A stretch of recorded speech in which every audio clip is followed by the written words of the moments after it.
सरकारी रिजल्ट वाला में आप सभी का स्वागत है दोस्तों। अपन अभी ट्रांसफार्मर पे बैठे हैं और अपने डिस्ट्रीब्यूशन सेंटर पे जो भी अपना सब स्टेशन है ना, तो इसके ट्रांसफार्मर पे एक ट्रांसफार्मर रखा हुआ था। चलो ये धूप है बाहर में, तो चलो यहीं पे वीडियो बनाया जाए और क्या है ना। तो दोस्तों आज हम इस वीडियो में बात करने वाले हैं कि अपन का स्ट्रैटेजी क्या होना चाहिए।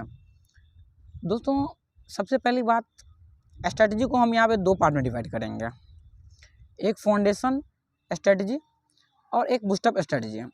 अब ये फाउंडेशन स्ट्रैटेजी और बूस्टअप स्ट्रैटेजी क्या है, जैसे कि मान लो कि आपको 100 मीटर का रनिंग करना है, ठीक है, तो आप देखोगे कि लगभग 80-90 मीटर तक ना सभी चले जाते हैं अच्छी स्पीड से।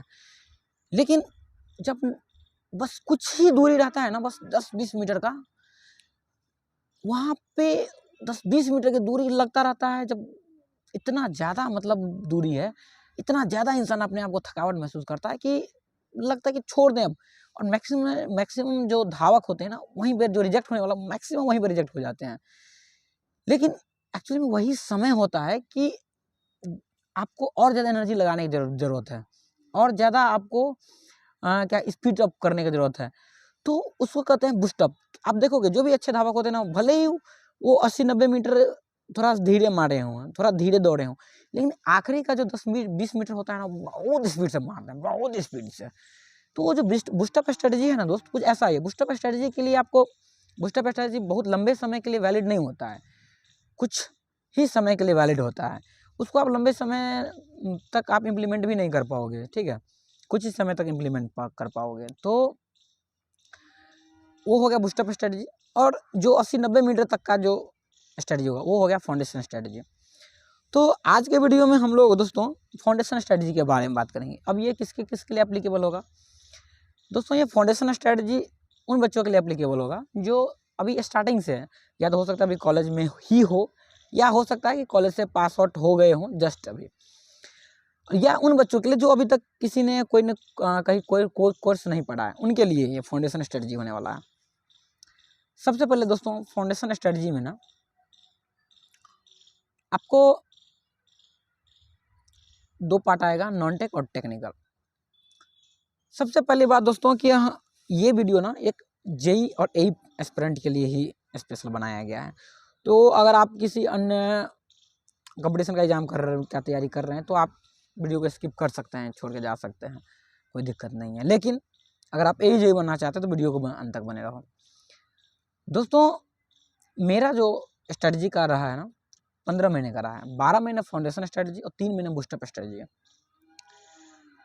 दोस्तों फाउंडेशन स्ट्रेटजी में सबसे पहली बात, आप ऑफलाइन कोचिंग कर रहे हो या ऑनलाइन मतलब कोर्स लेके रखा है, ऑनलाइन कोचिंग कर रहे हो या कोई भी नहीं कर रहे हो, दोस्तों मैं रिकमेंड करूंगा आपको कि अगर आप ना ऑनलाइन कोचिंग पढ़ रहे हो ना ऑफलाइन कोचिंग पढ़ रहे हो, तो आप एक बार जिस भी आपको प्लेटफॉर्म को लगता है बेस्ट है, एक बार उसका फाउंडेशन का कोर्स खरीद के जरूर पढ़ो, टेक्निकल का जरूर पढ़ो। अब चूंकि उसके टाइम के अकॉर्डिंगली वो चीज़ें डिसाइड होती है कि वो सुबह में क्लास रखता है कि शाम में क्लास रखता है ना। टेक्निकल का पॉइंट ऑफ व्यू से मैं बात करूँ तो आप उसके टाइम के अकॉर्डिंगली अपने टाइम को मैनेजमेंट कर सकते हो। लेकिन ध्यान रखना, आपको अगर जेई बनना है ना या एई बनना है ना, मिनिमम 10 घंटे तो पढ़ना ही है। अब देखिए ये time person to person vary करता है, लेकिन जो मेरा एक्सपीरियंस रहा है कि अगर आपको जल्दी सिलेक्शन चाहिए एक अच्छे समय में, मतलब एक अच्छा समय में किसको कहता हूँ, साल 1.5 साल का, साल भर तो लगभग लग ही जाएंगे अगर आप बिगिनर से स्टार्ट कर रहे हैं तो मिनिमम। तो आपको ना एक बार कोचिंग पढ़ लेना है, चाहे ऑनलाइन या ऑफलाइन, जहाँ से भी आपको सुविधा मिले। ऑनलाइन या ऑफलाइन किसी भी कोचिंग में पढ़ेंगे तो आपका जो कोर्स का ड्यूरेशन रहने वाला है वो लगभग 6 से 9 महीने का रहने वाला है। 6 से 9 महीने में आपको कहीं पे भी आप पढ़ोगे तो जो एई जेई का कोर्स है वो कंप्लीट कर देगा। ठीक है दोस्तों, तो ये टेक्निकल अपने जगह पे है।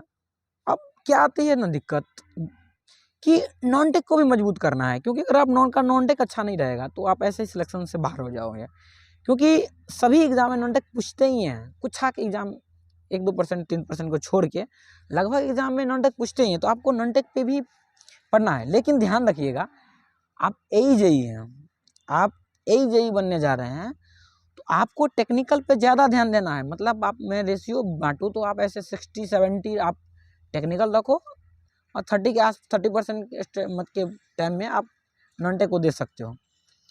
लेकिन आपको मिनिमम 10 घंटे पढ़ना है यार, ये चीज़ तो गांठ मान लो। मतलब उसमें आपको पढ़ने ही है, जिसमें से सेल्फ स्टडी का टाइम मिनिमम 5 घंटा तो होना ही चाहिए।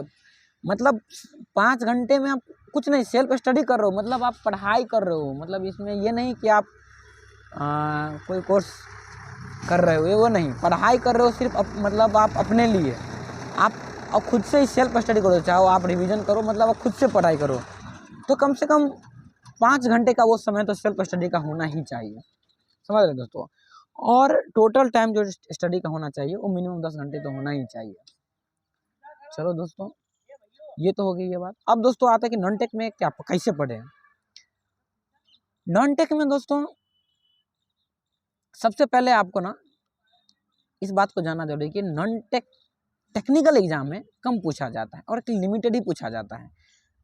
तो एक्चुअली में AE के प्रिपरेशन में सबसे ज़्यादा जो दुश्मन है सबसे बड़ा नॉन टेक है, और टेक्निकल स्टूडेंट का मैक्सिमम का GK GS जो पोर्शन आता है वो कमज़ोर होता है। तो जो कमज़ोर होता है ना उस पर बहुत ज़्यादा ध्यान भी नहीं देना है, क्योंकि उससे नॉन टेक पोर्शन अपना कोर पेपर नहीं है, कोर पेपर अपना टेक्निकल है, टेक्निकल वो बहुत ध्यान देंगे। नॉन टेक का स्ट्रेटजी मैं बताता हूँ। नॉन टेक में आप ना 2 पेपर पकड़ो, 2 पेपर को पकड़ो, मतलब एक मैथ और रीजनिंग में से कोई एक पकड़ो, और एक आप जो है GK GS का कोई एक पेपर पकड़ो, और दोनों पेपर को पैरेलली आप पढ़ो। मैं फाउंडेशन का ही बात कर रहा हूँ। अब मैं बताता हूँ कि सबसे पहले मेरे हिसाब से आपको सबसे पहले एक मैथ का पकड़ना चाहिए। सबसे पहले मैथ का ट्यूशन, मतलब जो भी ऑनलाइन क्लास हो या फिर ऑफलाइन में हो, जो भी हो। और अगर आपको लगता है कि जहाँ पे आप टेक्निकल पेपर पढ़ने के लिए जा रहे हैं वहाँ पे भी मैथ बहुत अच्छा हो रहा है तो आप वहाँ से ही मैनेज कर सकते हो। लेकिन अगर नहीं तो लेकिन सबसे पहले मैथ होना चाहिए। और इसके बाद सुबह के समय में ना दोस्तों 5 घंटे का स्लॉट जरूर रखो, कि 5 घंटे तो पढ़ना ही है। वो सुबह का समय वो सेल्फ स्टडी वाला होना चाहिए। वो 5 घंटे पढ़ने ही है सेल्फ स्टडी के लिए। मतलब ऐसा मान के चलो, जब भी आप, नमस्ते अंकल जी, वीडियो बन रहा है अंकल जी, आ जाइए, बैठिए, अभी आइए, पधारिए।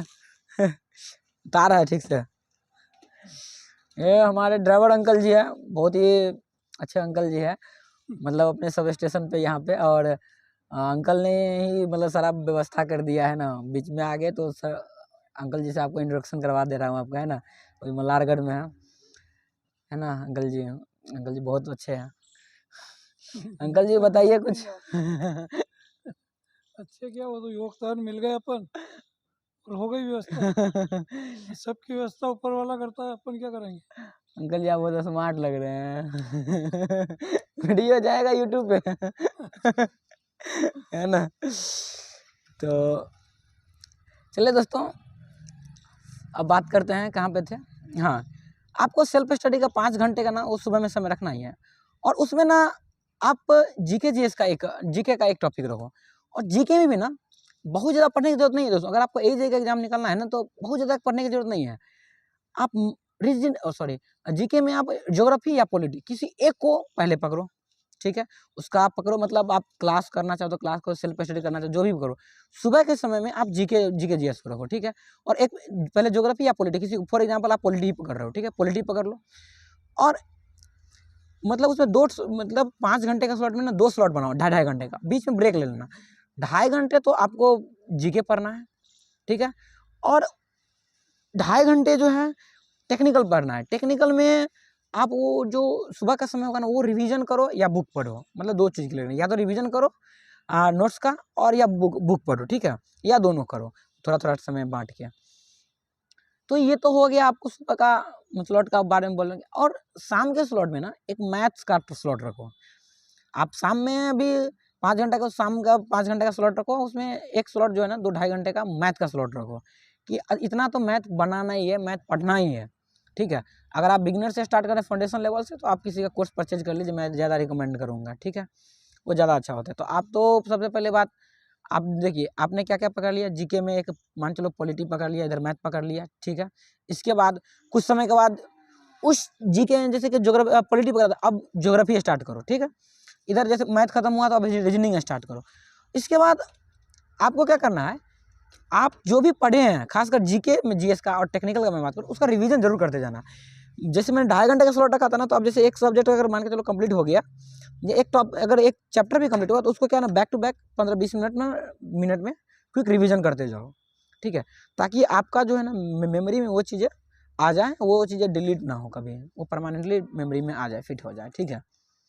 तो ये चीज़ें हुई दोस्तों। ये फाउंडेशन लेवल पे आप इतना करोगे तो हमको लगता है इतना काफ़ी है यार, क्योंकि फाउंडेशन लेवल में मैं वो चीज़ नहीं बता रहा हूँ कि क्या करना है नहीं करना। ये फाउंडेशन लेवल में आपको शॉर्ट नोट्स बहुत ज़्यादा बनाने की ज़रूरत नहीं है। फाउंडेशन लेवल में आप शॉर्ट नोट्स न बनाओ तो बेहतर है। फाउंडेशन लेवल में क्योंकि आपको समझ नहीं होती है, आपको कुछ पता नहीं है कि एग्जाम में क्या आता है क्या नहीं आता है। और मैं ये रिकमेंड करूँगा कि फाउंडेशन लेवल में आप जब तक भी हो, जब तक आपका फाउंडेशन का प्रिपरेशन चल रहा है, तब तक आप मतलब क्या कहते हैं, बहुत ज़्यादा एग्जाम मत दो। मतलब हाँ, आपके अगर अपने सिटी में हो रहा है तो आप एग्जाम दो, आपको एक्सपीरियंस मिलेगा, लेकिन आप टाइम बर्बाद मत करो। जैसे ऐसा नहीं कि आप जैसे आप बिहार के हो, आप तमिलनाडु जा रहे हो एग्जाम, फाउंडेशन लेवल में ये चीज़ मत करो, समझ रहे हो, ये फाउंडेशन लेवल में मत करो, पहले अच्छे से फाउंडेशन को मजबूत करो, ठीक है। तो ये अल्टीमेटली ये हमारा अच्छा। और हाँ, एक और चीज़, फाउंडेशन लेवल में ना करंट अफेयर्स मत पढ़ना, क्योंकि करंट अफेयर चीज़ें बदलती रहती है और और वो क्या कहता है, आपको फाउंडेशन लेवल में 6 महीना तो मिनिमम लग ही जाएंगे। तो 6 महीने के बाद करंट अफेयर चेंज होगा। तो फाउंडेशन लेवल में आपको कभी भी करंट अफेयर्स पे फोकस नहीं करना, ध्यान रखना। बहुत बार बेवकूफ़ी लोग करते हैं, फाउंडेशन लेवल में आपको करंट अफेयर्स पे बिल्कुल ध्यान नहीं देना है। फाउंडेशन लेवल में आपको सिर्फ टेक्निकल पे ज़्यादा, इसके बाद जीके में भी ज़्यादा, सिर्फ ज्योग्राफी या पॉलिटी पढ़ो, ठीक है, मैथ पढ़ो, रीजनिंग पढ़ो और स्टैटिक जीके जो भी हो, ठीक है। बस इतना करो फाउंडेशन लेवल में, इतना काफ़ी है। आपका जब फाउंडेशन अच्छा हो जाए, एक बार बहुत अच्छे से कंप्लीट हो जाए, फिर आप जो है बूस्टअप प्रिपरेशन करना, फिर आपको जो है बूस्टअप प्रिपरेशन करना। ध्यान रखना, मैंने रिवीजन की बात साथ में कर दी, ठीक है। मैंने फाउंडेशन के साथ एक्चुअली में रिवीजन हमेशा होना ही चाहिए। जो भी आपको प्रिपरेशन हो, फाउंडेशन का प्रिपरेशन हो या फिर बूस्टअप प्रिपरेशन हो, दोनों ही प्रिपरेशन में रिवीजन तो होना ही चाहिए। तो इसलिए मैंने पहले बोल दिया कि टेक्निकल का और जीके का, ये दोनों का रिवीजन बहुत ज़रूरी है। तो सुबह में आपको उसका रिवीजन, पढ़ने वाला याद करने वाला जो भी चीज़ है ना, वो सुबह में रख दो। इसलिए मैंने बोला टेक्निकल और जीके।